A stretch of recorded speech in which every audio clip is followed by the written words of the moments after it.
Bismillahirrahmanirrahim. Assalamualaikum warahmatullahi wabarakatuh.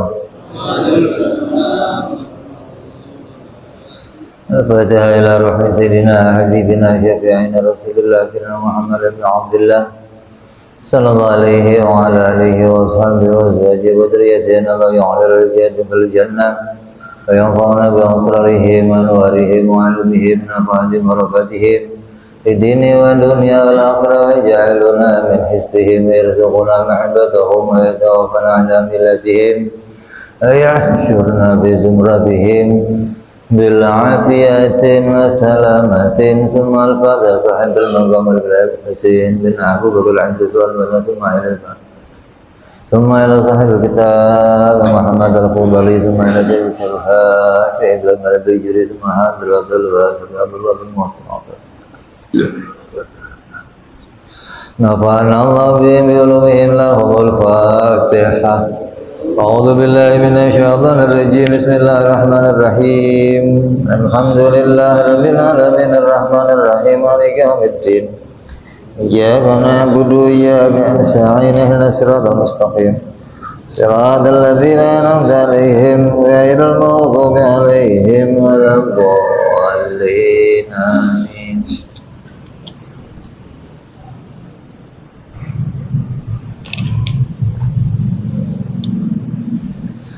Bismillahirrahmanirrahim.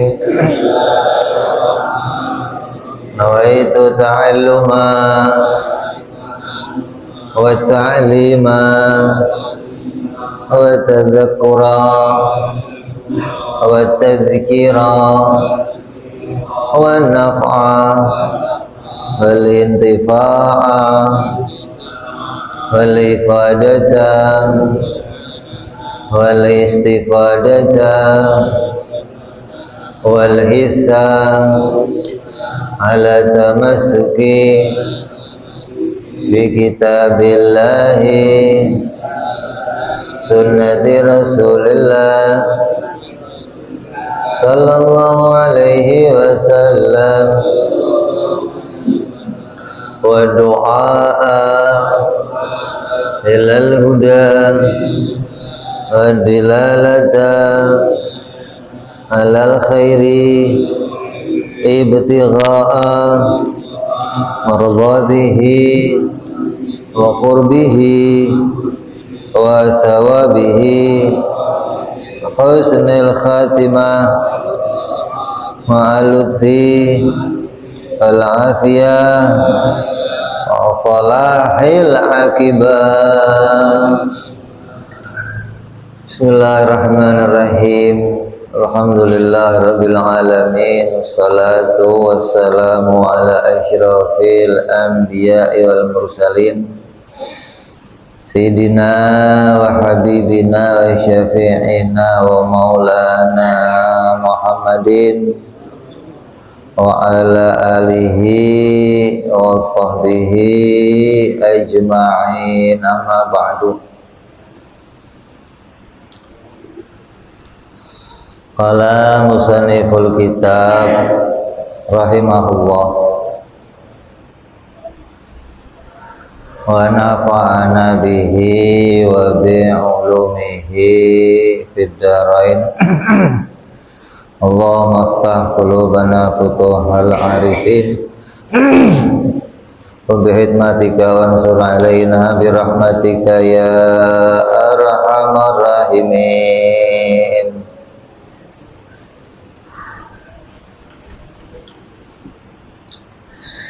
Masih membahas tentang kewajiban bagi orang Islam, laki-laki maupun perempuan, tua maupun muda, untuk mengetahui sifat-sifat Allah Subhanahu wa ta'ala, dan juga sifat-sifat para nabi alaihimus salatu wassalam. Ini hukumnya wajib Wajib itu siapa yang mengerjakan mendapatkan pahala, yang meninggalkannya mendapatkan dosa. Jadi mengenal Allah itu kewajiban. Kemudian yang lalu sudah kita bahas bahwa disyaratkan untuk mengenal Allah itu harus disertai dalilnya. Kayak kamu mau sholat, nanti mau sholat, syaratnya apa? Wudhu. Kalau kamu sholat nggak wudhu gimana? Nggak sah sholatnya. Mengenal Allah disyaratkan mengerti dalilnya, mengerti buktinya. Kalau kamu kenal sifat-sifat Allah, wujud, qidam, baqa, tapi nggak ngerti dalilnya, nggak dihitung mengenal Allah. Berarti kamu masih dihukumi berdosa, belum mengerjakan salah satu perintahnya Allah. Orang kalau sholat, walaupun kelihatannya sholatnya khusyuk, pakainya jubah gamis keren, tapi nggak wudhu, gimana? Ya nggak sah gitu loh. Ente kenal Allah, wajinya lancar, apa nama-nama Allah apal semua, Asmaul Husna apal, tapi nggak ngerti dalil, nggak pernah mau berpikir, ya sama aja kamu belum mengerjakan perintahnya Allah untuk ma'rifatullah. Jadi mengenal Allah itu hukumnya wajib dan disyaratkan mengerti dalilnya. Kemarin kita sudah bahas dalil ada berapa? 2 macam. Ada dalil tafsili, ada dalil ijmali. Dalil tafsil itu dalil yang terperinci, yang jelimet. Dalil ijmali dalil yang ringkas atau yang ringan, yang setiap orang Islam itu bisa memilikinya. Jadi walaupun bagaimanapun keterbatasan akal kita, tetap kita wajib mengetahui dalil walaupun secara ijmali atau ringkas. Kemudian, lah kalau orang yang mengenal Allah tapi nggak mengerti dalilnya, gimana, Beb? Kalau mengenal Allah, kamu tahu Allah itu Tuhan, tapi kamu nggak ngerti apa bukti adanya Allah, berarti sekarang status kamu namanya taklid. Apa? Taklid itu apa? Ikutan. Jadi hanya ambruk gedang kata orang. Pokoknya kalau depannya ambruk dia ikut ambruk, dan ikut depannya aja lah gitu loh. Tanpa tahu alasannya apa, pokoknya saya ngikut. Ini hukumnya namanya kamu apa? Taklid. Terus bagaimana status hukumnya orang yang taklid? Nah, di sini ulama mau bahas. Wa amma taklidu, adapun orang yang taklid, ikut-ikutan di dalam iman, wa huwa ya'rifal aqaidal khamsina wa lam ya'rif laha dalilan ijmaliyan wala tafsilian, yaitu siapa orang yang taklid? Yaitu orang yang mengetahui sifat-sifatnya Allah, dia mengetahui sifat Allah dan mengetahui sifat Rasul yang jumlahnya ada 50. Tahu dia Allah itu wujud, qidam, baqa, mukhalafah sampai mutakal 5. Tahu pula yang mustahil. Allah mustahil tiada, mustahil berawal, mustahil berakhir, mustahil sama, mustahil Allah itu berdiri pada yang lain, mustahil Allah ada duanya, mustahil Allah lemah, sampai 20. Dan mengetahui yang jaiz. Begitu pula dia tahu sifat-sifat Nabi, sidik, tabligh, amanah, fatonah, tahu pula lawannya hingga jumlahnya semua ada 50. Tahu, dia tahu, hafal, tapi nggak ngerti dalilnya. Pokoknya saya ngapalin lah kata ustadz saya, kata orang tua saya, ini adalah pedoman sifat-sifat Allah, maka saya mengenali perkara itu tanpa mengetahui dalilnya, baik dalil yang terperinci maupun dalil yang ringkas. Maka apa hukumnya bagi mereka orang yang ikut-ikutan tadi? Fakhtalafal ulama fihi. Maka ulama berbeda pendapat tentang status hukumnya orang yang taklid. Faqala ba'duhum, kata sebagian ulama, la yakfi taklid. Orang taklid tidak diperbolehkan dalam agama. Wal muqallidu, dan orang yang ikut-ikutan hukumnya apa? Kafirun, kafir. Statusnya dia tidak dihitung iman kepada Allah. Kenapa? Ketika dia membangun keyakinannya, dia nggak ngerti apa buktinya. Kalau Allah itu Tuhan, apa buktinya kalau Allah itu kidam, bakok? Pokoknya saya yakin Allah Tuhan, sholat, puasa, haji, zakat.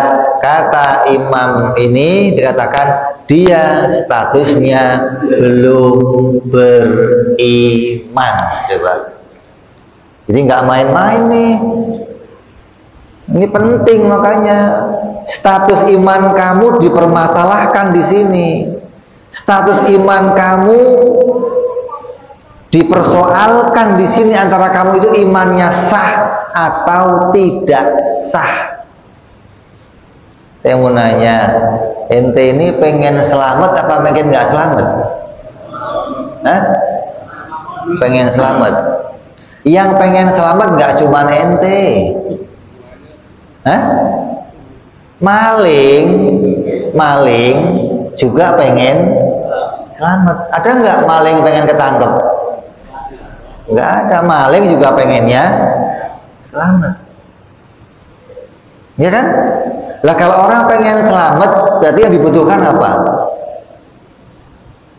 Yang diperlukan orang biar selamat apa? Ilmu. Maling pengen selamat juga perlu ilmu. Kalau nggak ada ilmunya, tangkap dia. Lah yang butuh ilmunya nggak cuma maling. Kamu tahu yang namanya ngupil? Kamu ngerti ngupil nggak? Ada ilmunya nggak ngupil itu? Nggak ada. Kalau kamu ngupil nggak ngerti ilmunya, nggak bisa. Gimana cara ilmunya ngupil? Hah? Ya iya, masukin jari, masa masukin obeng. Ilmunya ngupil, masuknya lurus, keluarnya. Lah iyalah, kalau masuk lurus, keluar lurus. Dapat nggak? Berarti ngupil juga perlu ilmu. Maling ya perlu ilmu, pengen selamat. Begitu pula kamu pengen surga, ente pengen diakui orang Islam, butuh ilmu. Makanya penting kamu ngaji, itu penting. Kok yang penting kan saya udah punya status di KTP, nggak ada pentingnya KTP. Saya udah pakai peci, udah pakai baju koko, nggak penting. Kamu punya ilmunya enggak untuk jadi orang selamat? Maka ulama menuntun kita gimana caranya iman kamu diakui. Kata ulama, orang yang imannya kepada Allah tidak disertai dalil, maka imannya dihitung tidak sah. Coba. Wa dhahaba ilaihi, yang mengatakan begini siapa? Ibnul Arabi Wasanusi, yaitu seorang ulama yang namanya Ibnul Arabi dan Imam As-Sanusi radhiyallahu taala anhuma. Dua ulama ini beserta pengikutnya mengatakan orang itu kalau imannya harus disertai dalil atau bukti.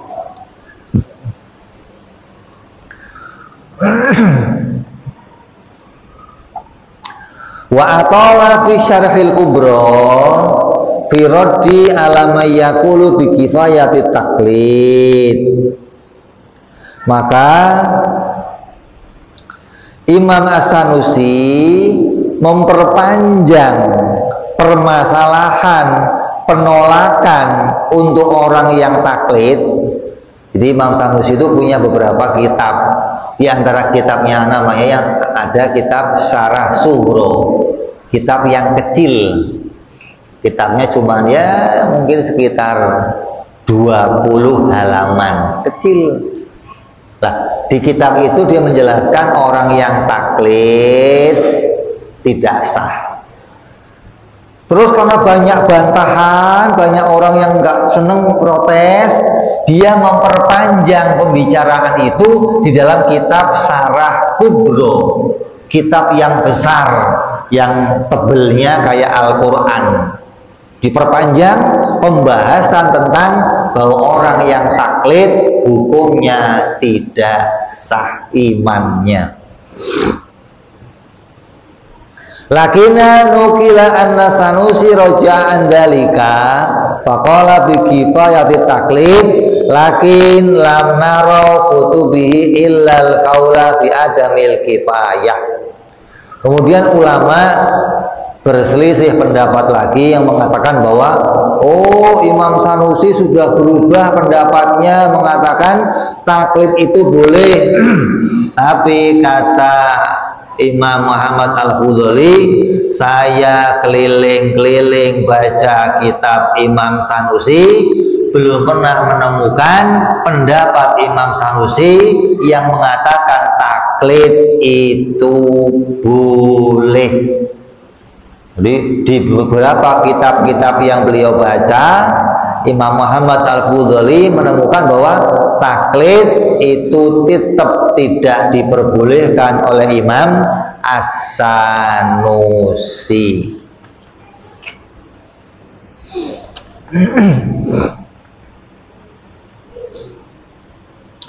Jadi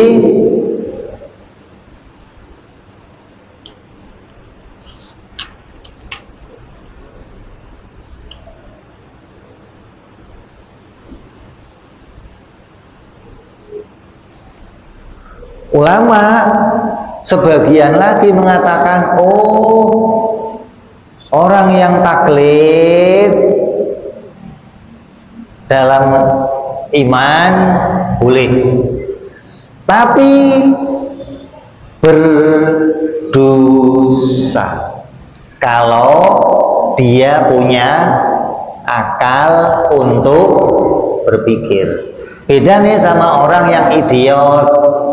Kalau orang idiot memang dasarnya akalnya nggak mampu berpikir. Nah kalau ente ditanya, ayo ke masjid yuk ngaji tauhid, akal saya nggak momot, Bib.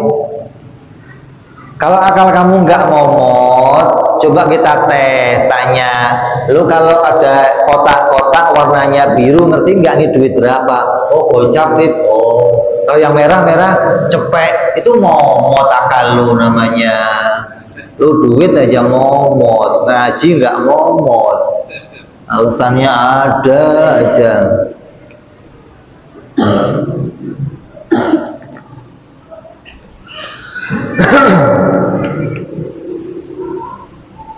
Ini nggak boleh nih orang yang akalnya ada, kata sebagian ulama tetap hukumnya dia wajib punya dalil, berpikir. Kalau enggak, dia sah imannya tapi berdosa. Ini hukumnya dia melanggar sesuatu yang diwajibkan oleh Allah. Terus kita mau cari sumber. Di mana sih kok ada ulama berbeda pendapat? Itu sumbernya dari mana asalnya? Kok tiba-tiba satu mengatakan boleh, satu mengatakan tidak boleh? Ini sumbernya dari mana? Perselisihan dalam hal taklid itu bermula dari perselisihan mereka tentang hukumnya nadzor. Nadzor itu apa? Berpikir. Manusia itu dikasih oleh Allah akal untuk apa? Kalau hewan punya enggak? Hewan punya akal enggak? Enggak. Berarti manusia itu dalam segala sisi sama dengan hewan. Mata punya, kaki punya, tangan punya, makan, tidur, kawin, punya semua nih. Yang enggak punya hewan apa? Akal. Berarti manusia dimuliakan oleh Allah dengan adanya akal. Akal itu untuk apa? Berpikir. Lah, ulama sekarang membahas masalah ini. Apa jalannya atau apa metodenya dalam berpikir? Berpikir dalam masalah akidah-akidah tersebut itu kata mereka hukumnya wajib. Ini mulai ada perbedaan. Berpikir tentang masalah iman itu hukumnya bagaimana? Karena ada sesuatu yang kita itu nggak boleh berpikir. Ada sesuatu yang kita itu harus berpikir. Karena akal ini sama dengan mata. Ada sesuatu, mata itu asalnya untuk apa? Melihat. Tapi ada sesuatu yang mata tidak boleh melihatnya. Gitu loh. Ada nggak? Apa? Hah? Ayo. Yang nggak boleh dilihat mata apa? Aurat. Jadi tidak semuanya bisa dilihat oleh, walaupun mata bisa melihat itu, tapi Allah melarang yang ini jangan dilihat. Itu loh. Telinga, manusia bisa mendengar semuanya, tapi ada sesuatu yang Allah, kalau hal-hal tertentu jangan kamu dengerin. Apa contohnya? Orang yang lagi ngomongin orang, atau orang ngobrol nih, si anu ya begini, si anu begini, udah jangan dengerin. Walaupun kamu denger, udah pura-pura nggak denger, kerjain yang lain aja. Gitu loh. Lah, akal begitu, akal itu tugasnya berpikir, tapi nggak segalanya diperintahkan untuk kamu pikir.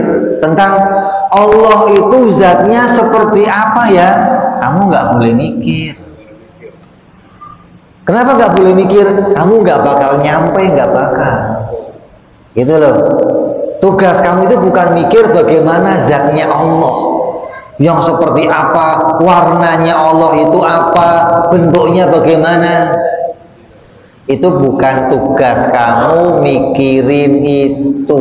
Tugas kamu cuma mikirin Allah itu ada atau tidak. Tuhan itu ada atau tidak. Itu doang tugasnya.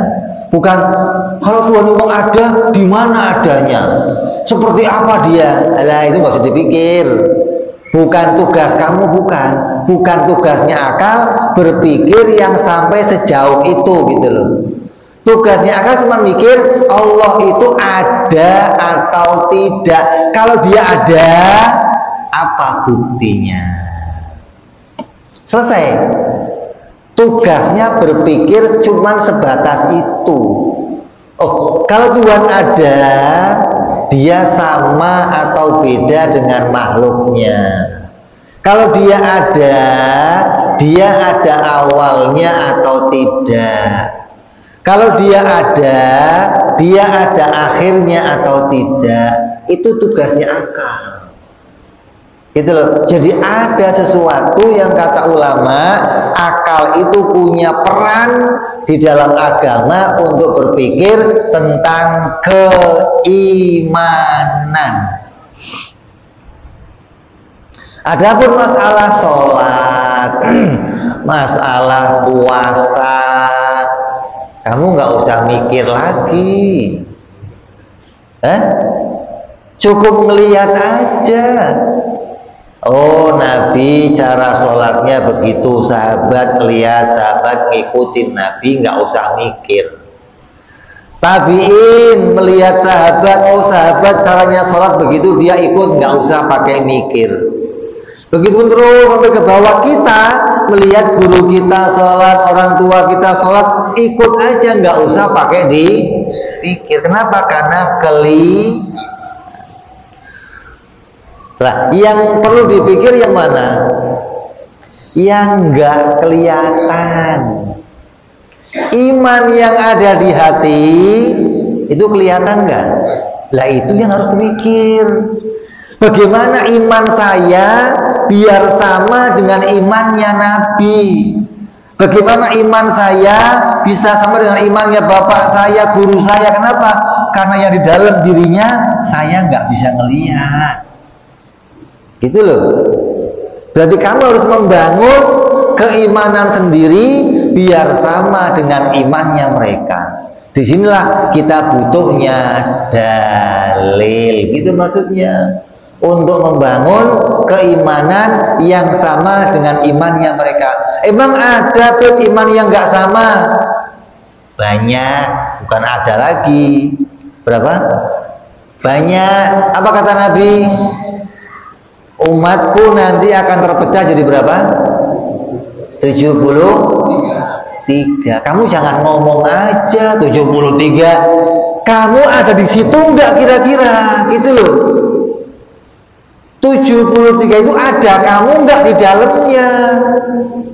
Jangan hati-hati loh, Islam 73. Kalau kamu enggak pernah ngaji mana yang satu itu, kamu pasti ada di dalamnya yang 73 itu.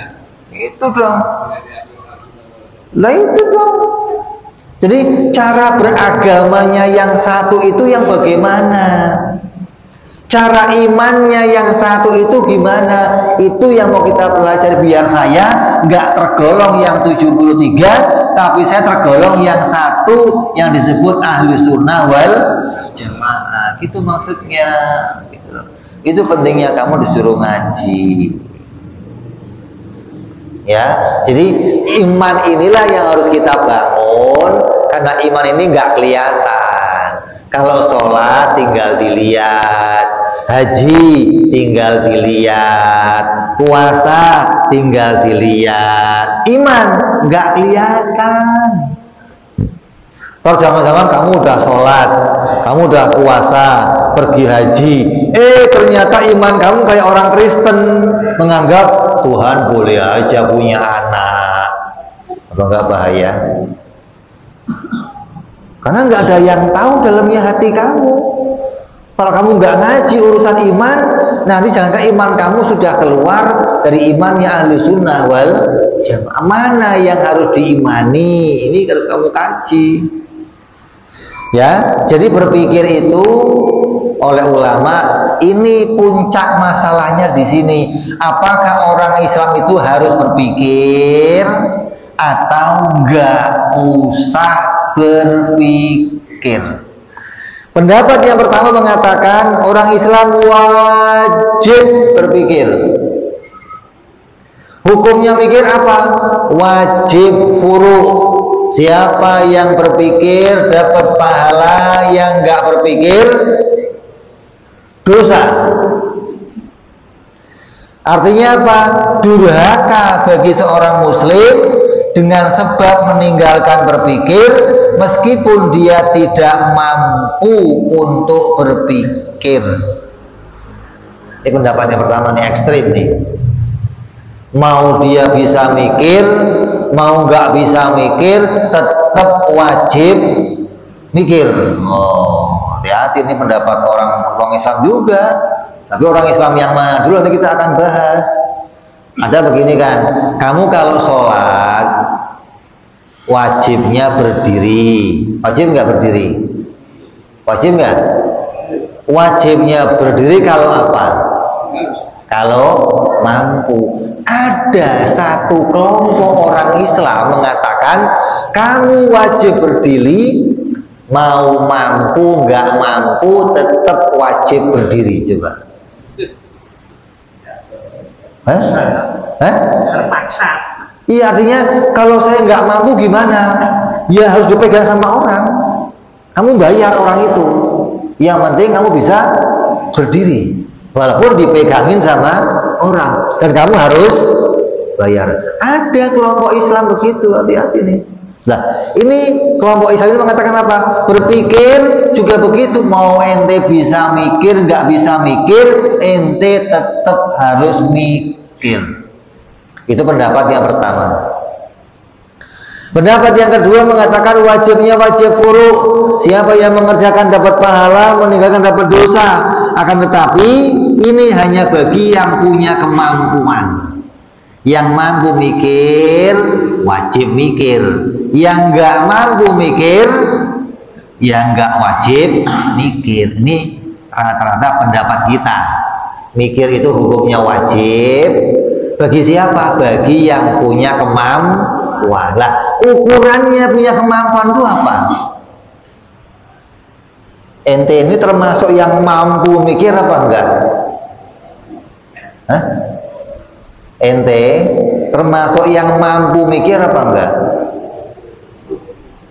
Enggak. Termasuk apa enggak? Kalau mau ngetes, tanyain dulu tadi, kamu tahu gocap sama cepek enggak? Kalau tahu berarti bisa mikir gitu dong. Cepek apa, gocap apa, sampai dolar apa, ringgit apa, yang begitu kok saya nggak mampu mikir. Goblok kamu namanya. Ya, jadi cara ngetesnya saya ini bisa mikir apa enggak? Ente bisa membedakan suatu hal atau enggak? Kalau bisa bedain, berarti akalnya bisa berpikir. Yang ketiga ada lagi hukumnya wajib usul. Siapa yang enggak berpikir, hukumnya kafir. Coba nih, ekstrim lagi nih. Siapa yang berpikir, dia muslim. Yang nggak berpikir, hukumnya kafir. Coba. Ini pendapatnya Imam As-Sanusi. Ini ekstrim pendapatnya, ini hati-hati nih.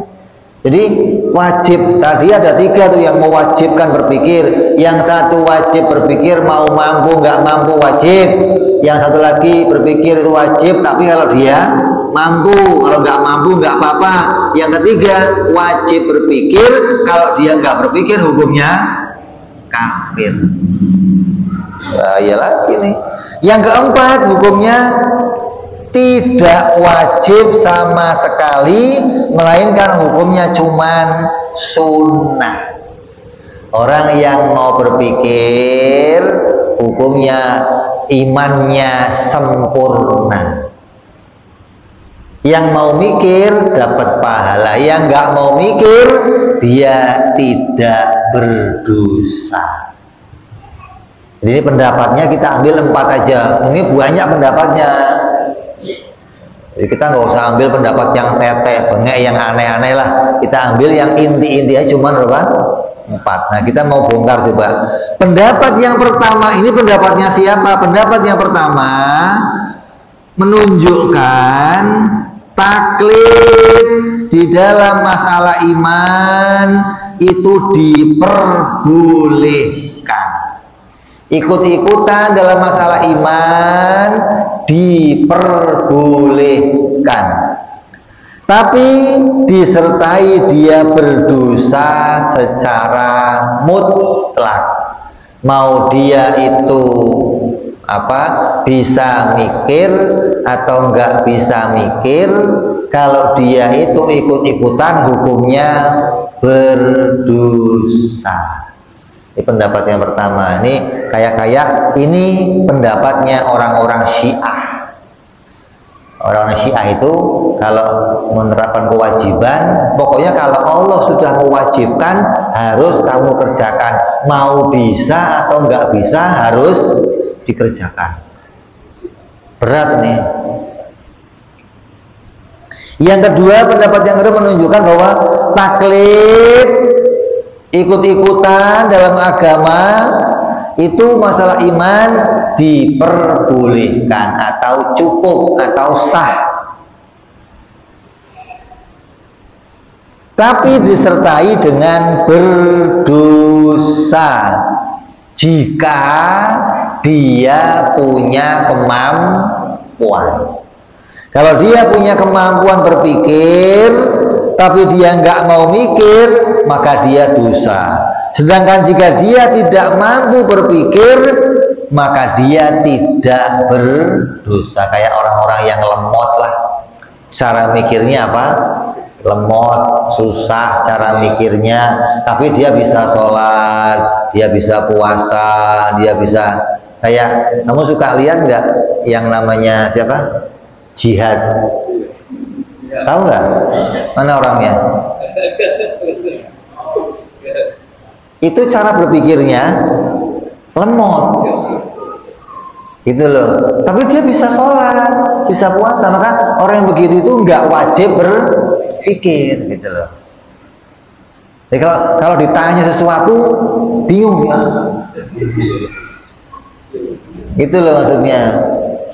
Tapi kalau orangnya cerdas kayak ente, itu mah lain lagi namanya. Ente mah wajib mikir kalau ente mah.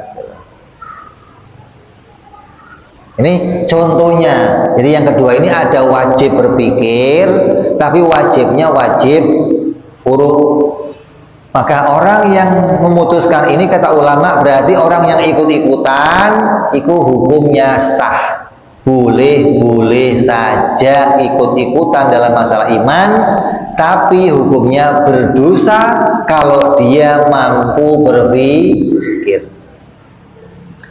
Terus pendapat yang ketiga mengatakan bahwa ini hukumnya kafir, yang nggak mau berpikir tapi dia mampu berpikir, hukumnya kafir. Bukan cuma dosa lagi nih, kafir.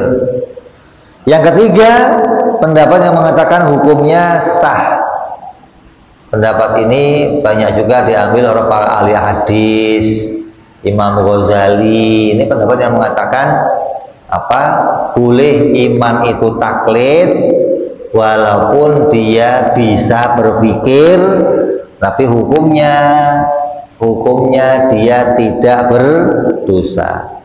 Sebagian orang ada yang mengatakan ilmu kalam, ilmu tentang berpikir itu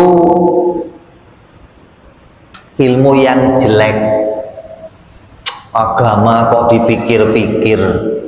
Agama mah nggak usah mikir-mikir. Lu kebanyakan mikir-mikir nggak kebablasan malah. Agama kok diotak-atik pakai berpikir. Bedain dulu bro, nanti dulu.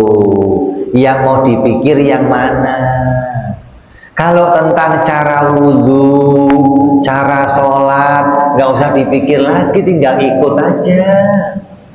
Oh, cara wudhu basuh muka, cara wudhu basuh tangan, rambut, udah mah ikut aja, nggak usah dipikir lagi. Kenapa muka yang dibasuh? Nggak usah dibahas. Kenapa tangan yang dibasuh? Nggak usah dibahas. Kalau saya kentut, kenapa harus muka lagi yang dibasuh? Kok nggak pantatnya yang nggak usah dipikir, udah mah ikut aja. Dikira mikir dalam agama itu masalah ini, bukan ini, nggak usah dipikir. Yang perlu dipikir itu yang menimbulkan perselisihan, yang perselisihannya bisa menyebabkan kamu keluar dari agama Islam. Itu loh. Seperti apa tadi? Perselisihan tentang apakah Tuhan itu di atas atau Tuhan tidak di atas. Apakah Tuhan bisa punya anak atau Tuhan tidak bisa punya anak. Ini perselisihannya demikian yang kamu harus mikir. Bisa tahu mana yang wajib bagi Allah, mana yang mustahil bagi Allah, mana yang jaiz bagi Allah. Ini yang perlu dipikir. Jadi bukan orang beragama kok pakai mikir. Kalau beragama nggak pakai mikir, akal yang Allah kasih buat apa? Kalau agama nggak usah pakai mikir, di dunia ini nggak ada banyak agama, nggak ada. Kenapa kok agama jadinya banyak? Ada Buddha, Kristen, Hindu. Kenapa kok banyak? Karena mereka masing-masing mencoba mencari yang terbaik. Kemudian mereka yasa sebuah ajaran-ajaran. Oh, ini saya nggak cocok sama ajaran ini, bikin kelompok sendiri. Nggak cocok, bikin kelompok sendiri. Hingga agama jadinya kita diajarkan mana yang kita perlu mikir dan mana kita yang nggak perlu mikir. Jadi jangan terus, oh ilmu berpikir itu ilmu yang jelek. Nanti dulu. Kalau ente nggak diajari ilmunya mikir, bahaya. Pendapat ini adalah pendapat yang dhaif. Bagi orang yang berakal, dia tidak ragu-ragu lagi tentang rusaknya pendapat ini. Imam Al-Yusi dalam kitab As-Sanusi dia menjelaskan, dan Imam As-Sanusi telah menisbatkan pendapatnya dalam Syarah Wusta kepada sebagian golongan Mubtadi'ah, di mana beliau Imam As-Sanusi berkata, dan apa-apa yang telah dihikayatkan dari sebagian golongan Mubtadi'ah seperti khusyiyah dan yang lain-lainnya perihal haramnya berpikir dalam masalah tauhid, maka bagi siapa saja orang yang berakal tidak samar lagi tentang rusak dan sesatnya orang yang mengiktikadkan hal tersebut, yaitu karena bertentangan dengan Al-Quran dan sunnah hadis Nabi dan ijma'nya para kaum muslim. Berpikir itu sesuai dengan Al-Quran, berpikir itu sesuai dengan hadis, berpikir itu sesuai dengan ijma'nya para ulama. Ada berapa ayat di Quran yang merintahin kita berpikir? Afala ta'qilun, afala tadabbarun, afala tubsirun, afala ta'lamun, afala, banyak ratusan ayat memerintahkan kita berpikir. Jadi kalau kamu kok tiba-tiba mengatakan, oh nggak usah belajar ilmunya mikir, kalau kamu nggak belajar ilmunya mikir, maka perintah berpikir di Al-Quran kamu nggak bisa mengerjakannya. Itu makanya kamu yang nggak bakal jadi orang-orang yang hebat. Ya begini-begini aja selamanya. Kenapa? Karena orang-orang yang hebat kayak Habib Husin, Luar Batang, Kampung Bandan, wali-walinya Allah, dia mengerjakan tiap-tiap perintahnya Allah. berpikir, dia belajar ilmunya, mikir bagaimana hingga dia punya derajat yang dinaikkan oleh Allah Subhanahu wa Ta'ala. Gitu. Lalu yang penting mah sholat aja dah, ya ini begitu-begitu aja, selamat nggak tahu dah. Untung-untungan doang tadi selamatnya dah. Kalau pengen jelas selamatnya, ngaji caranya bisa selamat.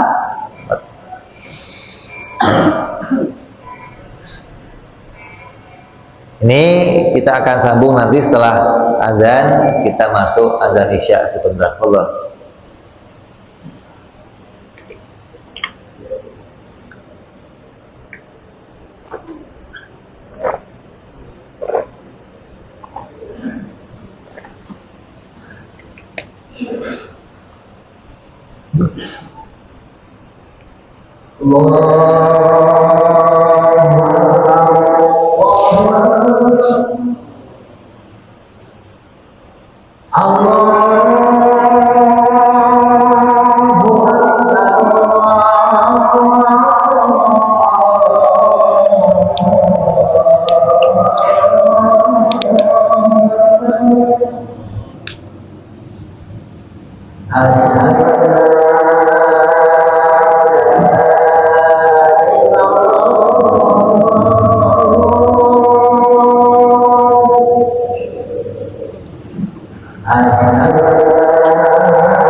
اللهم رب هذه الدعوات التامة صلاة القائمة أعطي سيدنا محمد الوسيلة والفضيلة والشرف والدرجة الرفيعة وبدل المقام المحمود الذي وأنت يا أرحم الراحمين رب اغفر لي ولوالدي رب اغفر لي ولوالدي رب اغفر لي ولوالدي يا الله رب اغفر لي ولوالدي رب اغفر لي ولوالدي وارحمهما كما ربيانا صغيرا اللهم بارك لنا في أولادنا واحفظهم ولا تضرهم وارزقنا برهم وفقهم لطاعتك اللهم بارك لنا ولهم بالحال والمال واليد شيء كبير المتعال صلى الله على سيدنا محمد وعلى آله وصحبه وسلم والحمد لله رب العالمين.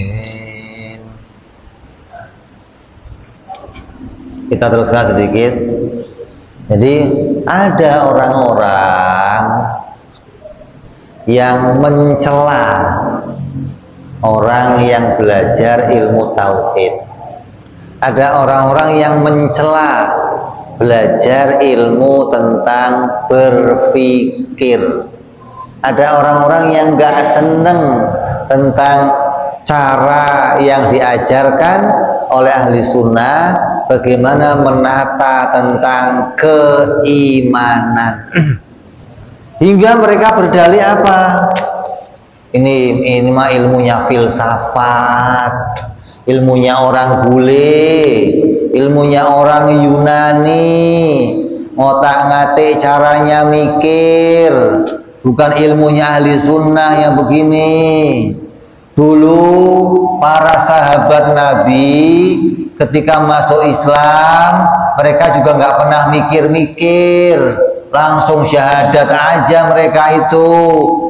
Ini mereka bumbu-bumbui hingga bawa-bawa nama sahabat. Coba, seakan-akan sahabat itu dulu nggak pernah berpikir untuk masuk agama Islam. Coba ente nalar coba. Ini sahabat ini hidupnya mereka ratusan tahun di dalam ajaran menyembah berhala. Berapa tahun?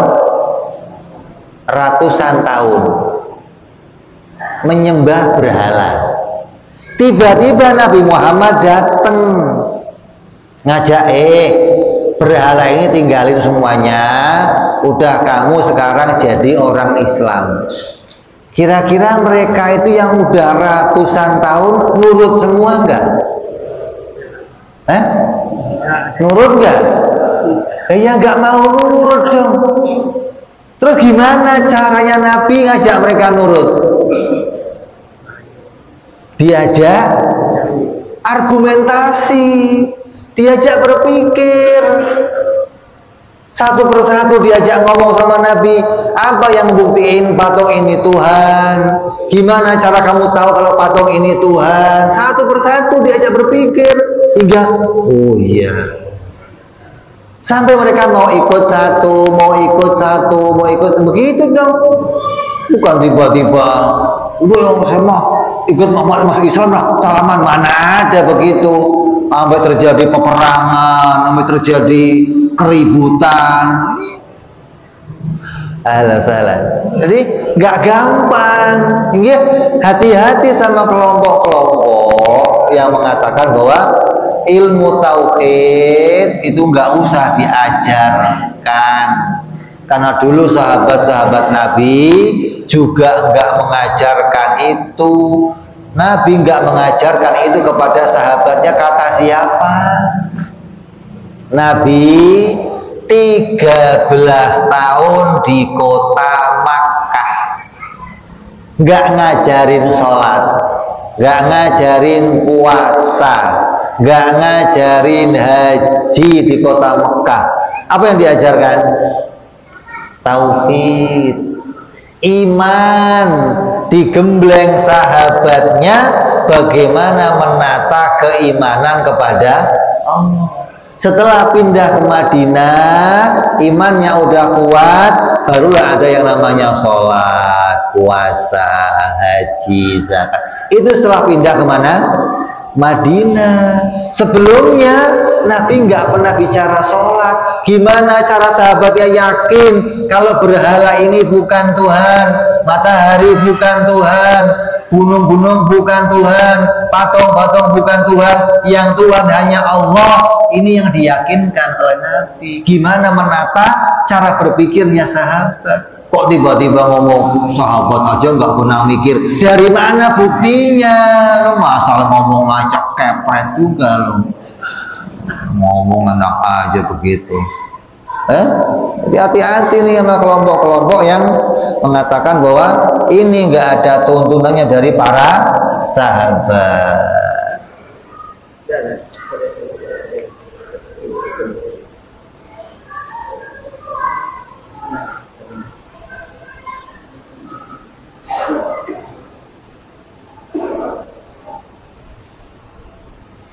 Kayak begini contohnya, dan sungguh telah dikatakan kepada Qadhi Abu Thayyib bahwa ada satu kaum yang mencela ilmu kalam, yang mencela ilmu tauhid.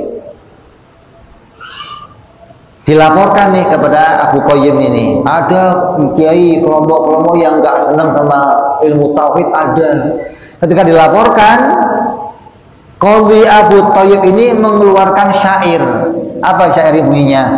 Abal kalamu unasun la khalaqa lahum wa ma alaihi idza abuhu min dararin ma dharra syamsud duha fil ufuqi tali'ah an la yara daw'aha man laisa dza basarin.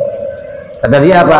Orang-orang yang tidak mempunyai bagian, orang yang nggak punya keinginan belajar ilmu kalam, dia mencela, merendahkan, ngecek apa ilmu kalam, apa ilmu tauhid, nggak ada gunanya, dan tidak berbahaya atas ilmu kalam ejekan mereka. Apa yang mereka ejekan itu nggak mempengaruhi pentingnya ilmu tauhid. Seperti apa? Matahari pagi yang sedang terbit di ufuk timur tidak akan rusak dengan orang yang matanya tidak melihat. Ada orang buta, kamu ceritain matahari itu terang, indah, kata dia. Ah, matahari apa? Nggak ada, gelap semuanya. Emang dasarnya picak ya begitu.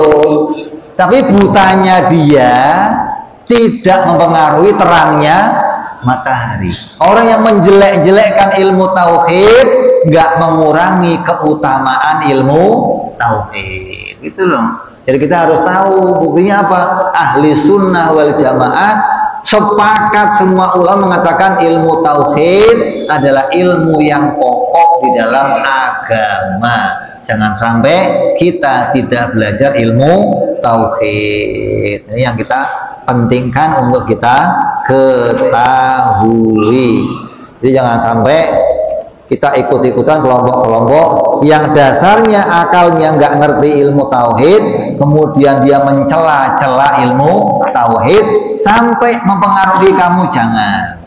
Celaan mereka karena mereka itu buta hati, mereka nggak bisa berpikir, nggak tahu kepentingannya ngaji ilmu tauhid, hingga mereka merendah-rendahkan ilmu ini. Mudah-mudahan kita semua yang di masjid yang mulia ini diberi oleh Allah pencerahan akal kita, dibukakan hati kita, diterangkan sanubari kita, dijadikan akal kita akal yang cerdas, mengerti ilmu akliyah wan nakliyah, hingga kita bisa memahami apa yang jadi akidahnya ahli sunnah wal jamaah insya Allah. Ada yang bertanya nggak kira-kira? Assalamualaikum warahmatullahi wabarakatuh, Bib. Waalaikumsalam warahmatullahi wabarakatuh. Ini loh, Bib, kita itu kan mau menjalankan ibadah seperti haji atau umroh, itu kan harus pakai ilmu, Bib. Iya. Ada ceramah mengatakan orang umroh pak haji nggak pakai ilmu itu mubazir. Nah, jadi gitu, Bib. Satu, kalau orang Jawa tuh sendiri lah, Bib. Kalau mau pergi haji itu kalau orang satu kelurahan datang semua. Nah, jadi ceramah ini tuh qabulun minan nas, semua orang itu punya dosa. Kalau mau ke tanah suci harus minta maaf, maafkan. Kamu dosa sama Allah, diampuni. Sesama manusia belum tentu diampuni, Bib. Yang saya tanyakan nih, Bib, orang yang pergi umroh haji, diem aja, nyelonong kayak maling itu dapat pahala mas? Enggak, Bib. Assalamualaikum warahmatullahi wabarakatuh. Ya kan mungkin dia nyelonongnya udah berkali-kali pergi haji umroh, masa salaman dulu capek, kata dia lah. Kalau pertama kali bikin tasyakuran pergi haji, ngundang tangga semua, salam-salaman. Besok berangkat lagi, salaman lagi, capek, kata dia. Udah, yang penting nanti pulang haji saya bagiin apa? Hadiah, gitu loh. Lah kamu tahu dia pergi haji? Gimana, Bib? Dia nggak ngomong-ngomong pergi haji, nggak ngomong-ngomong umroh. Kok kamu tahu? Loh, itu tetangga, Bib. Lah itu ngapain cari tahu? Ya tahu, Bib. Udah diem-diem aja, dia mau pergi piknik gitu aja lah, nggak usah diributin lah. pakai diincar-incar segala, perginya kemana, udah nggak usah. Yang penting kita tahunya dia mau ibadah pergi haji. Memang tadi kalau bicara hukum itu tadi orang yang mau pergi haji itu ibadah yang sempurna. Mestinya uang yang dia pakai itu uang yang diridhokan oleh semua tetangganya. Yang fakir-fakir, yang itu ketika dia berangkat nggak ngedumel gitu loh, duit aja buat haji, tetangga miskin tadi bikin, nggak begitu, jangan sampai begitu tetangganya gitu loh. Kalau ada tetangga yang begitu, hati-hati aja berangkat hajinya. Artinya berangkat haji tanpa dia mendapatkan kebaikan apapun. Kenapa? Karena ada hal yang lebih baik untuk dikerjakan, ngurusin yang lainnya, ngurusin kalau memang bicara hukum. Beda sama lagi orang yang sudah terlalu rindu. Dia rindu untuk ketemu sama Nabi Muhammad SAW. Beda ini. Orang yang rindu ini nggak bisa dicegah. Namanya rindu bagaimana? Udah dia mah nggak ngurusin yang lain. Saya berangkat mau rindu mau ketemu Rasulullah, mau ziarah makam Rasulullah. Ini hatinya rindu kepada Rasulullah Shallallahu Alaihi Wasallam. Jadi kita punya alasan yang banyak lah. Kenapa dia nggak ngomong-ngomong? Kenapa dia diem-diem aja? Kenapa? Kira-kira begitu. Ya, kita udah mendekati waktu Isya udah masuk, kita tutup, kita akan sambung perjumpaan yang akan datang insyaallah. Wallahu a'lam bishawab. Wa ila hadratin nabi. Al-Fatihah. A'udzubillahi minasyaitonir rajim. Bismillahirrahmanirrahim.